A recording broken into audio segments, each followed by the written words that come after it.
আপনাদের সাথে আমি যেটা এখন আলোচনা করব সেটা হইল আরএসি সেক্টরে অর্থাৎ রেফ্রিজারেশন অ্যান্ড এয়ার কন্ডিশনিংয়ে অথবা রেফ্রিজারেটর এবং ফ্রিজার মেনটেন্যান্স বা এয়ার কন্ডিশনারের কাজে যে মেকানিক্যাল কাজগুলো করা হয় সেই কাজগুলাই কিন্তু কি আমি আপনাদের ধারণা দেওয়ার চেষ্টা করব ও বুঝাবো। আমাদের আরএসি সেক্টর অর্থাৎ রেফ্রিজারেশন অ্যান্ড এয়ার কন্ডিশনিং এটা হইল ইলেকট্রোমেকানিক্যাল, অর্ধেক ইলেকট্রিক্যাল অর্ধেক মেকানিক্যাল। তো এই মেকানিক্যালের মধ্যে কি কি কাজ করা হয়, যেমন আপনাকে একটা কাজ করতে গেলে কি মেজারিংয়ের প্রয়োজন আছে, তাই না? তাহলে প্রথমত কি মেজারিং। এখন আপনি কিসের মধ্যে ম্যাক্সিমামের সময় কাজ করবেন? টিউবের মধ্যে। আপনি কম্প্রেসরে স্থাপন করেন আর যে কোনো জিনিসে স্থাপন করেন, আর তার মানে আপনার কি টিউবের মধ্যে কাজ। তাহলে কি টিউব কাটিং করতে হবে, তাহলে মেজারিং করে কি টিউবটা কাটিং করতে হবে। কাটিং করার পরে আপনি টিউব তো জোড়া দেওয়ার প্রয়োজন পড়বে, তাই না? 3 হইল সুয়েজিং, সুয়েজিং অর্থাৎ দুটি সমান ব্যাসের টিউব। এগুলা তো কয়েল আকারে থাকে, 15 মিটার, প্রায় 50 ফিট। তো এটা তো কয়েল আকারে থাকে, ওখান থেকে নির্দিষ্ট পরিমাণ আপনাকে কেটে নিয়ে কাজটা সম্পন্ন করতে হবে।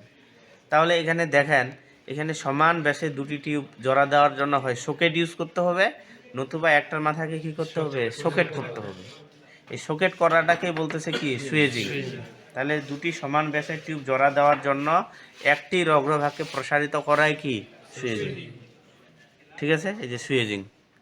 আর আমরা টিউবওয়েল অথবা যে 5 ইঞ্চি যে পাইপগুলো আছে এগুলার এক মাথা কিন্তু কি করা থাকে? সুয়েজিং করা থাকে বা সকেট করা থাকে। এই সকেটটাকে বলা হয় সুয়েজিং।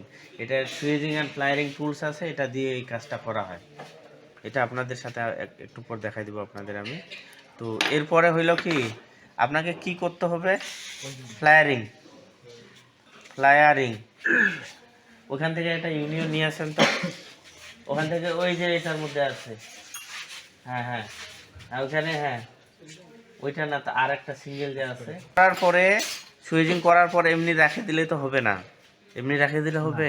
তাহলে সুইজিং এর পর কি করতে হবে? ওয়েল্ডিং। কি করতে হবে? ওয়েল্ডিং করতে হবে। তাহলে এখানে কাজ গেল কয়টা? 5টা। তারপরে 6 নাম্বার কাজ হইল, এটা হইল স্থায়ী সংযোগ। সুইজিং করে ওয়েল্ডিং হইল স্থায়ী সংযোগ। এখানে আরেকটা সংযোগ আছে, অস্থায়ী সংযোগ। বুঝতে পারছেন? মানে দুটি সমান ব্যাসের টিউব জোড়া দেওয়ার জন্য।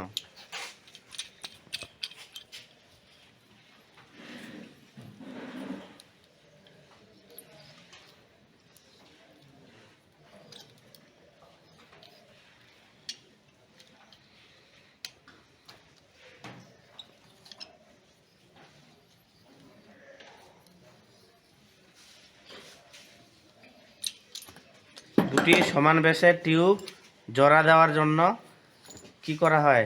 ফ্লায়ারিং করা হয়। এর মাথাগুলাকে কি ফ্লায়ারিং করা হয়, অর্থাৎ এগুলাকে 45 ডিগ্রি অ্যাঙ্গেলে কি করা হয়েছে? বাঁকায় দেওয়া হয়েছে, নির্দিষ্ট পরিমাণ নিয়ে বাঁকায় দেওয়া হয়েছে। তাহলে এটাও কি দেখেন, আপনার জিনিসটা দেখলে বুঝতে পারবেন। এটা এখানে লাগাইলাম, ঠিক আছে, আর এটা এখানে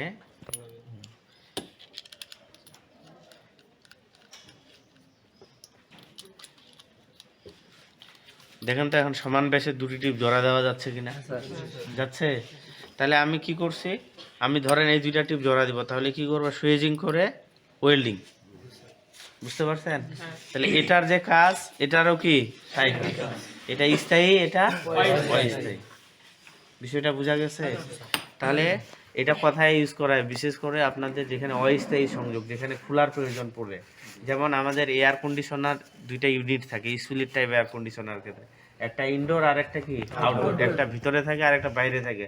ভিতর বাইরে যে পাইপের সংযোগগুলো দেওয়া হয় ওখানে ফ্লায়ারিং করে লাগানো হয়।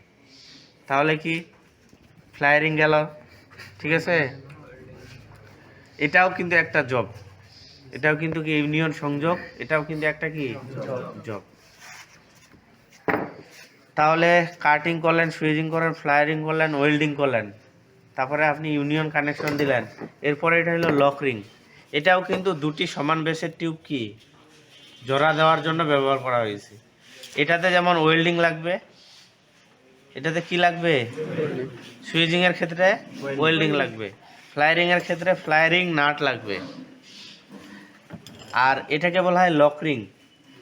এটাও স্থায়ী সংযোগ, এটাও দুটি সমান বেসের টিউব জোড়া দেওয়ার জন্য ব্যবহার করা হয়, অথবা মনে করেন যে এক পাশে 3/8 এক পাশে 1/4 এইভাবে জোড়া দেওয়া যাবে।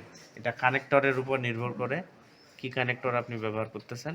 তো এটাও কিন্তু কি দুটি টিউব জোড়া দেওয়ার জন্য। এটা স্থায়ী না অস্থায়ী সংযোগ? স্থায়ী সংযোগ। এটা আপনার এখানে খরচা পড়ে সর্বোচ্চ 5 টাকা, এখানে খরচা পড়ে 5 টাকা। আর এখানে খরচা পড়ে আপনার যদি ফিটিংসগুলো বাদ দেন তাহলে মনে করেন যে শুধু টুলসের যে কস্টিংটা আছে সেটা। আর যদি ফ্লায়ারিং নাটগুলো হিসাব করেন তাহলে একটা ফ্লায়ারিং নাট 30 থেকে 40 টাকা নেবে, একটা ইউনিয়ন 100 টাকার মতো নেয়। বুঝতে পারছেন? কিন্তু এখানে এটাও কি স্থায়ী সংযোগ, এটাও স্থায়ী সংযোগ। এটার খরচা হইল মাত্র 5 টাকা। এটা স্থায়ী সংযোগ, এটার খরচা হইল আপনার 250 থেকে 300 টাকা। 250 থেকে 300 টাকা। এটা কোথায় ব্যবহার করা হয়? আরএসসি সেক্টরে আমাদের দাহ্য গ্যাস ব্যবহার করা হয়, আগুনে জ্বলে। তো এমন কিছু জায়গা আছে যেখানে গ্যাস লক হয়ে থাকতে পারে বা থাকে, ওইখানে আগুনে শিখা নিয়ে গেলে দুর্ঘটনা ঘটে। এই জন্য ওইখানে কি ওয়েল্ডিং মুক্ত জয়েন্ট দেওয়া হয়, মানে এটাকে বলা হয় লক রিং।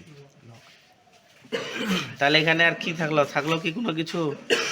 হ্যাঁ, এই যে ফ্লায়ারিং এবং সুইজিং করি, এর মধ্যে কি আছে? রিমা রিং। আমাদের টিউব ব্যান্ড করার প্রয়োজন পড়ে না, পিছনে দেখেন না যে আঁকা বাঁকা হয়ে গেছে, তাহলে এটাও কি একটা হলো ব্যান্ডিং।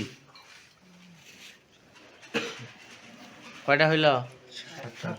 রিমারিং লেখছি, ব্যান্ডিং লেখছি, তারপরে কি আপনার মেজারিং তো লেখছি, তারপরে টি সংযোগ, ইউনিয়ন সংযোগ, এগুলাও কিসের মধ্যে? জবের মধ্যে। বিষয়টা বোঝা গেছে? তাহলে এই কাজগুলোই আমরা ধাপে ধাপে শিখব। এখন আমরা যেটা শিখব সেটা হলো টিউব কাটতে শিখব, আর আপনার সুইজিং এবং ফ্লায়ারিং শিখব।